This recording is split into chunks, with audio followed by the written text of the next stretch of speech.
अपने सिक्कर agriculture time classes में सभी का स्वागत है। आज अपन बात करते हैं सेल साइकिल। तो जनरल चीज़ें देखेंगे इसमें कि होता क्या है, कौन कौन सी फेज आती हैं।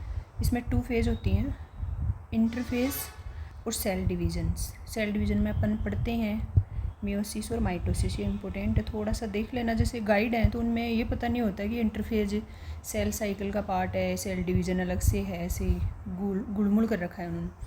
The time require for the completion of cell, मतलब जो cell cycle species to species depend करेगा कंप्लीट होने में टाइम कितना लगेगा।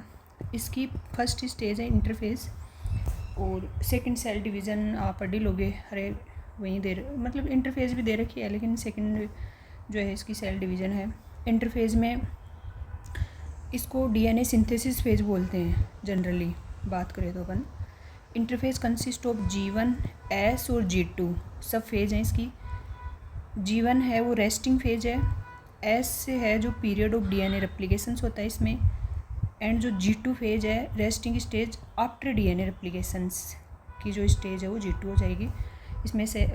इसमें G1 S और G2 को एक्सप्लेन भी कर रखा है कि पोस्ट डीएनए रेप्लिकेशन से G2 स्टेज हो जाएगी और प्री डीएनए रेप्लिकेशंस G1 को बोलेंगे, और जो डीएनए सिंथेसिस स्टेज है वो S हो जाएगी। दिस फेज कम आफ्टर, मतलब इसके बाद में आएगी। अपन को पता ही है, सीक्वेंस से याद करना है अपन को भाई। G1 और G2 है, उसके बीच में S स्टेज आ जाएगी और ये 6 घंटे लगते हैं। The chromosomes and DNA replication take place during this phase में क्रोमोजोम्स एंड डीएनए का रेप्लिकेशन होगा, तो आप इसको पढ़ लेना। और इसमें क्या होगा, ये जो इम्पोर्टेंट फंक्शंस है इसका ये तो देखना ही है। Synthesis of proteins and RNA occur during this stage wise.